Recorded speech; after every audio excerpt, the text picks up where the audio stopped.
Welcome back to another episode of the Loopy podcast. We have a special guest today, and that is none other than Automatic Jack. How are you doing today? I'm pretty good. How are you? I'm doing pretty fine myself. Before we get started, why don't you go ahead and introduce yourself? Hi. I'm Automatic Jack. I am a gameplay programming kind of intern at AEXLAB.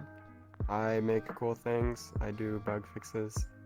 I'm currently working on gun stock calibration, but you may know my work as popcorn in the Citadel and mini golf in the Citadel, things like that.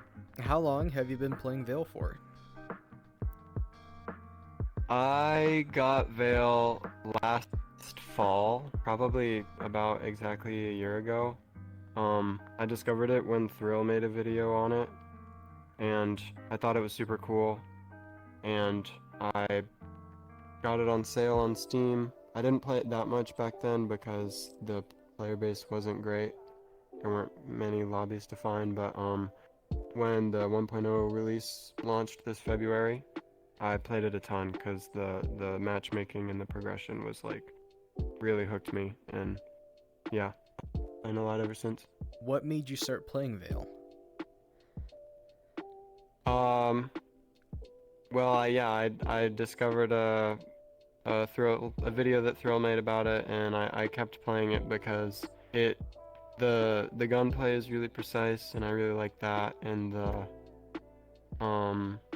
art style is really sci-fi, and it feels like it has an identity, and I really like sci-fi stuff, so just the fact that it wasn't just another like generic military man shooter like really resonated with me. What do you like the most about VAIL? I like that the gunplay is precise. Really, it's one of the only VR shooters that feels like fully featured, besides maybe, I guess every VR shooter has their own strengths, but like, it's kind of crazy to me that Pavlov still doesn't have matchmaking. So, like, yeah, it's just a server browser. I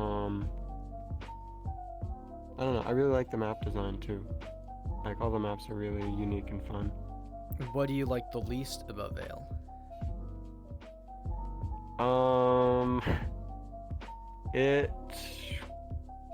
There's a lot of stuff that we can always fix. It's kind of stressful looking at it from the inside sometimes. If I had to put my finger on one thing right now, it's that I wish that we fixed the party system. But yeah. So, you already explained that you're an intern at AEXLAB. Is there anything that you want to elaborate with that? So I worked there I worked there full time this summer, and I actually didn't have much Unreal experience when I started.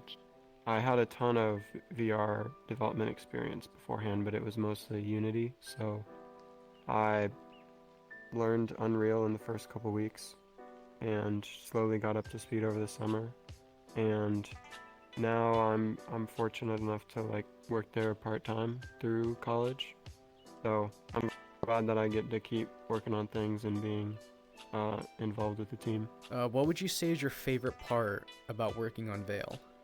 It's super rewarding. I really can't imagine any other game studio that I would enjoy working at more, because I very strongly believe in wanting to be a VR developer, and I resonate a ton with the style of the game and the people who make it, and for some reason most other game developers they aren't really super active with the community. I feel like AEXLAB is.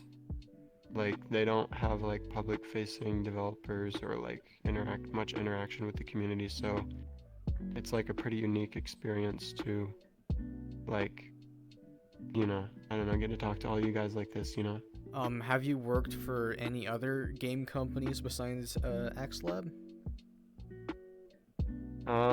Good question. I have not.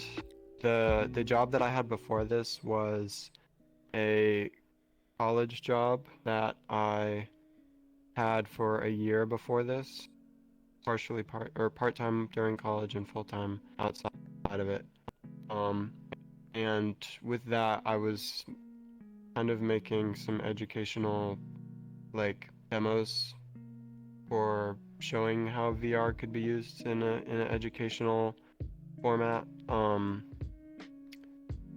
It was pretty fun. I'm glad that I've moved past it now, but that was my previous job, and then outside of that, it's just been a ton of VR projects on my own, kind of self-learning and hackathons and things like that. Why did you decide to put it on the Grobby? Is it because it's your favorite weapon?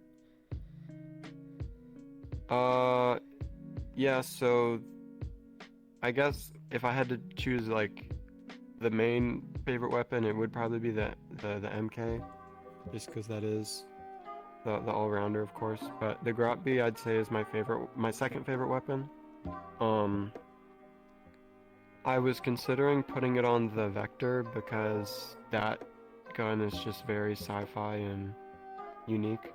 It's at least sci-fi looking. It's very unique looking compared to most other guns. But realistically, I was like, the Vector's not super competitively viable, so if I want to put it on a gun, I probably want to be able to use it a lot and like still have some fun with it. So I really like the Grotby because it's also kind of unique. Feels kind of like Halo, and it just kind of hits harder, like it's like heavier, slower rate of fire than like the MK. Do you wish you could change anything about your dev skin?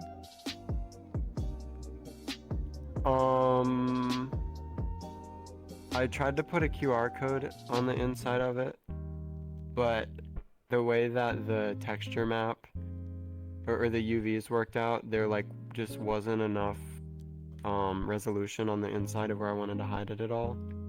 And there was also a weird like double shadow on the inside of like where the barrel is, so it just didn't work out and we had to cut it. And I won't say what the QR code links to. It was like an Easter egg, but I think maybe like it's for the better that it wasn't linked as a QR code on the skin, because it can just be a little more secretive or lucrative to discover what it is. But yeah, other than that, it's pretty clean and I'm pretty happy with it. So, are you involved with any esports inside of VAIL? I mean, barely.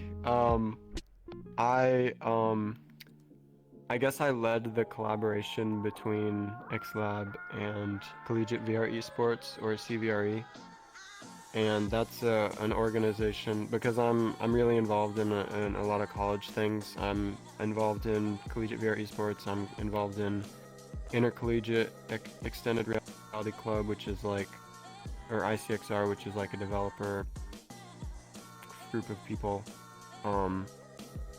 And I'm a co-president of my own college club, but CVRE is very casual. It tends to not be super fun because it's just really hard to get balanced teams, I guess. Like, as hard as you can try to like split people up and balance it, the reality is like half of the people are gonna, like, everyone is super busy as college students, and half of the people are gonna have like 10 hours in the game and the other half is gonna be like legitimately professional players. So we had our season this semester. We're still set to play the final at some point in the next week or so. There were some scheduling conflicts, but my team, Southeast Tsunami, is pretty much gonna get second place to restart. I don't think there's, just hearing that name, I don't think there's any explanation there. But yeah, so I mean, I would barely call it competitive. It's more for fun, to be honest. And so I kind of founded that and coordinated that and participated, but yeah. When you're playing VAIL, do you play a specific role for your team?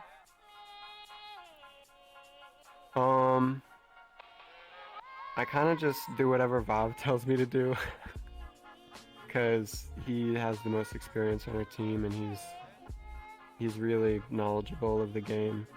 I don't have a ton of experience playing tactical shooters or,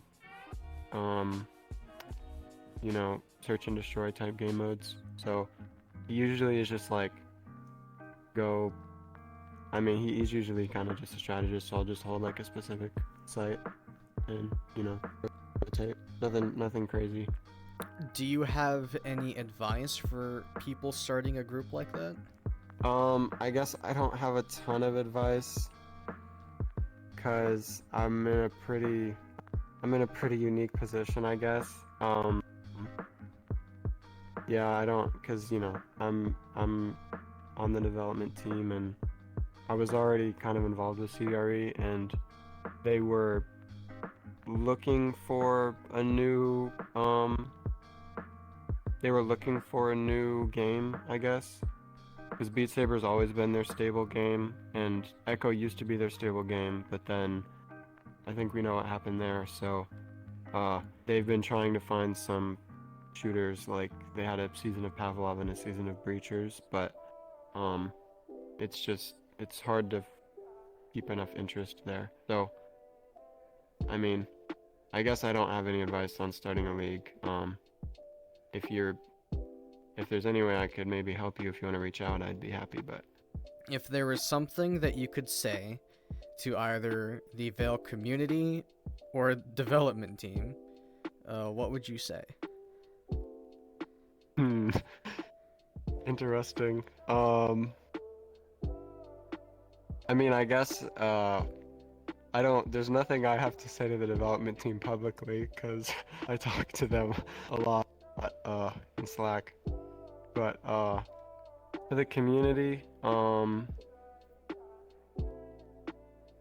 I guess I just want to say thank you. Like, I know that VAIL isn't a perfect game.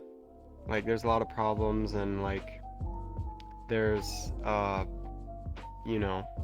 things that have to be fixed, and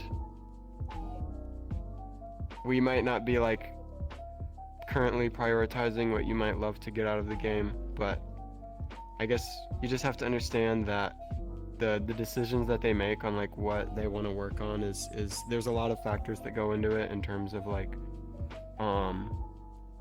some pressure from obviously keeping the studio alive, like the money that the game brings in directly correlates to how many people get to keep their jobs. Like, that's just how game studios work. And there might be pressure from investors to like kind of in that similar realm as well.